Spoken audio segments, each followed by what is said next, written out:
എമ്പതി എന്ന് പറയുന്ന ഒരു സംഭവം ഉണ്ടല്ലോ. നമ്മൾ ഈ മറ്റൊരാളുടെ വേദനയിൽ മറ്റൊരാളുടെ വിഷമത്തെ നമ്മുടെ വിഷമത്തോട് ചേർത്ത് നിർത്തുന്ന ആ ഒരു എമ്പതറ്റിക്കൽ അപ്രോച്ച്, അത് ഇന്നത്തെ സമൂഹത്തിൽ കുട്ടികളിലൊക്കെ ഇല്ലാതാവുന്നതിൻ്റെ ഒരു വലിയ പ്രശ്നമാണ് നാം ഓരോ ദിവസവും കണ്ടുകൊണ്ടിരിക്കുന്നത് എന്നുള്ളതാണ്.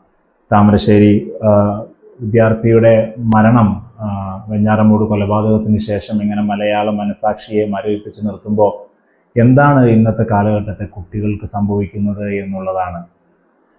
മറ്റുള്ളവരുടെ വേദന എങ്ങനെയാണ് ഇത്രമേൽ ആക്രോശിക്കപ്പെടുന്നത് എന്നുള്ളതാണ്. ഒന്ന് ആലോചിച്ച് നോക്കൂ. ആ കൊലപാതകവുമായി ബന്ധപ്പെട്ട് അവരുടെ സോഷ്യൽ മീഡിയ പ്ലാറ്റ്ഫോമുകളിൽ, കൂട്ടായ്മകളിലൊക്കെ അവർ ചർച്ച ചെയ്തത് അവൻ്റെ കണ്ണ് നഷ്ടപ്പെട്ടിരിക്കുന്നു, അവനെ കൊന്ന് കണ്ണില്ലാത്തവനെ ഞങ്ങളവിടെ കിടത്തിയിട്ടുണ്ട് എന്നൊക്കെ പറയുന്ന രീതിയിലേക്ക് ഈ സഹപാഠികളുടെ ഒരു വേദന, ഒരു മരണമൊക്കെ ഇങ്ങനെ ചർച്ച ചെയ്യപ്പെടുന്ന മാനസിക വൈകല്യത്തിലേക്ക് നമ്മുടെ ആൽഫ ജനറേഷൻ കുട്ടികൾ മാറുന്നു എന്നുള്ളതാണ്. എന്താണ് ഇതിൻ്റെ ഒരു പ്രധാന കാരണം? ഇന്നൊക്കെ നമ്മൾ വലിയ രീതിയിൽ കുട്ടികളെ ആകർഷിക്കുന്ന ഒരു കാര്യമാണ് ഈ reels, social media reels. Exaggerate ചെയ്താണ് സോഷ്യൽ മീഡിയ റീൽസ് എല്ലാം. ഒരു യൂട്യൂബർ ഒരു കണ്ടന്റ് ക്രിയേറ്റ് ചെയ്യുന്ന സമയം അതിന് വേണ്ടിയിട്ട് ക്രിയേറ്റ് ചെയ്തെടുക്കുന്ന ഒരു സമയമാണ്.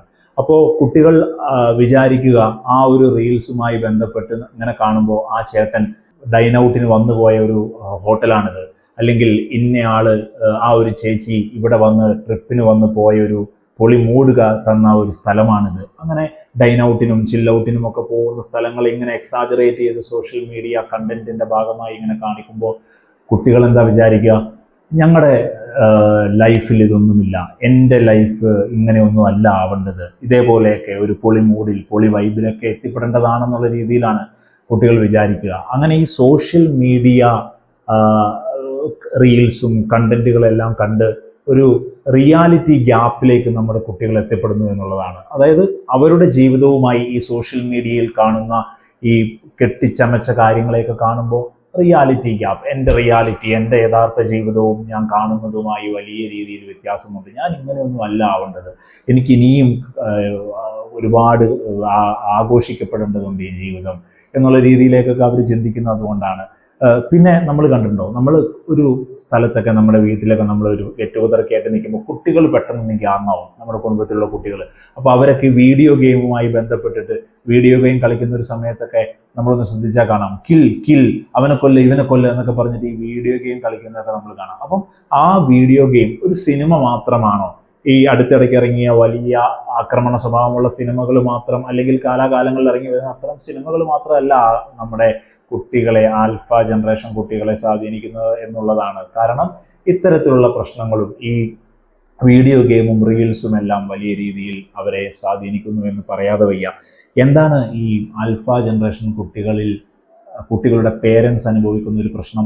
80s 90s കിഡ്സാണ് ഏറ്റവും കൂടുതൽ സംഘർഷഭരിതമായ പേരൻറ്റിങ് നടത്തുന്നത് എന്ന് ഒരു സംശയമില്ല നമുക്ക് പറയാൻ പറ്റും. കാരണം നമ്മുടെയൊക്കെ ഒരു ചെറുപ്പത്തിൽ, ഒരു 80s 90s കിഡ്സിൻ്റെ ചെറുപ്പത്തിൽ ഓരോ ടെക്നോളജിയും കടന്നു വരുന്നത് നമ്മൾ കണ്ടറിഞ്ഞവരാണ്. നമ്മുടെ വീട്ടിൽ എത്ര പേരുടെ വീട്ടിൽ ആ TV ഉണ്ടായിരുന്നത്? നമ്മൾ എത്ര പേരാണ് TV കാണാൻ അടുത്ത വീട്ടിൽ പോയിട്ടുള്ളത്? അതേപോലെ തന്നെ എത്ര പേർക്കാണ് നമ്മുടെ വീട്ടിൽ മൊബൈൽ ഉണ്ടായിരുന്നത്? അപ്പോൾ നമ്മൾ നമ്മുടെ കിഡ്സിനോട് പറയുന്നത് എന്താണ്? എൻ്റെ വീട്ടിൽ ഞാനിതൊന്നും ചെയ്തിട്ടില്ല, ഇതൊന്നും കണ്ടിട്ടില്ല, എനിക്ക് ഇത്തരം സൗകര്യങ്ങളൊന്നും ഉണ്ടായിരുന്നില്ല, നിനക്കിപ്പോൾ ഇത്രയും സൗകര്യങ്ങളുണ്ട്, ഇത്രയും കാര്യങ്ങളുണ്ട്, എന്നിട്ടും നിനക്ക് എന്തിന്? അതായത് അവരുടെ ഫോർച്യൂണിനെ നമ്മളിങ്ങനെ ബൂസ്റ്റ് ചെയ്യുകയാണ്, നമ്മളിങ്ങനെ അത് വലിയൊരു കാര്യമാണ് നിങ്ങൾക്ക് കിട്ടുന്നതെന്നുള്ളത്. ഒരു സംശയം വേണ്ട, പേരൻറ്റിങ് വലിയ രീതിയിലുള്ളൊരു ട്രെയിനിങ്ങിലൂടെ കടന്നു പോകണം എന്ന് നമുക്ക് നിസ്സംശയം പറയാം. 80s 90s കിഡ്സൊക്കെ, കാരണം ഇന്നത്തെ കാലഘട്ടത്തിലെ കുട്ടികളെ അവർക്ക് എന്താണ് കിട്ടേണ്ടതെന്നൊക്കെ വലിയ രീതിയിൽ ബോധമുള്ളവരാണ്. അവരുടെ ചില സംസാരങ്ങൾ കേട്ടിട്ടുണ്ടോ? എന്തിനാണ് എന്നെ തല്ലിയത്, എന്തിനാണ് എന്നോട് ഇപ്പോൾ ദേഷ്യപ്പെട്ടത്, എന്താണ് പ്രശ്നം എന്നൊക്കെ പറഞ്ഞ് അവർ ഡിമാൻഡ് ചെയ്യാണ്. ഒരു ആ പേരൻസിനോടും മുത്തശ്ശിമാരോടൊക്കെ അവർ ചോദിക്കുന്ന നമ്മൾ കണ്ടിട്ടുണ്ടല്ലോ. ഇതിൻ്റെ ഒരു എക്സ്ട്രീം എൻഡ് എന്താ?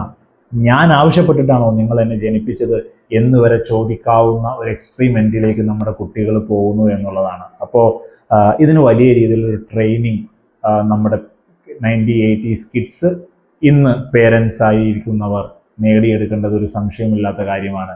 ഇനി നമ്മുടെ സർക്കാർ, ഏതൊരു വിഷയത്തിലും സർക്കാരിനുള്ള ഉത്തരവാദിത്വം വളരെ വലുതാണ്. അപ്പോൾ ഈ സർക്കാർ എന്താണ് ഇവിടുത്തെ റിസർച്ച് ടെക്നോളജി, റിസർച്ച് കേന്ദ്രങ്ങളൊക്കെ, സർവകലാശാലകളൊക്കെ ഈ പേരൻറ്റിങ്ങിനെ മാറ്റപ്പെടുത്താൻ, മോൾഡ് ചെയ്യാൻ എന്തൊക്കെ ശ്രമങ്ങളാണ് നടത്തുക? ഇപ്പോൾ നമ്മുടെയൊക്കെ സർവകലാശാലയിൽ നടക്കുന്ന റിസർച്ചുകളൊക്കെ എന്തിനു ബന്ധപ്പെട്ടിട്ടാണ്? ഇത്തരം സമൂഹ മനസാക്ഷിയെ ഞെട്ടിക്കുന്ന തുടർ പരമ്പരകൾ ഉണ്ടാവുമ്പോൾ അതിനെയൊക്കെ ഗണ്ണിക്കുന്ന രീതിയിലുള്ള എന്തെങ്കിലുമൊക്കെ ശ്രമങ്ങൾ ഗവൺമെൻറ് നടത്തുന്നുണ്ടോ എന്നുള്ളതാണ്. എന്തായാലും ഒരു കാര്യം ഉറപ്പാണ്, പേരൻറ്റിങ് ട്രെയിനിങ്ങിന് വിധേയമാകണം. റിസർച്ചുകൾ, ഈ സമൂഹത്തിൻ്റെ കൂട്ടായ്മകളെല്ലാം ഈ കുട്ടികളെ എങ്ങനെ ട്രെയിൻ ചെയ്യണം, അവരെ എങ്ങനെ അവരുടെ ജീവിതത്തെ മോൾഡ് ചെയ്യണം എന്നുള്ളതിന് രൂപത്തിൽ, അതിന് ചേരുന്ന രൂപത്തിൽ മാറ്റപ്പെടേണ്ടതാണ്.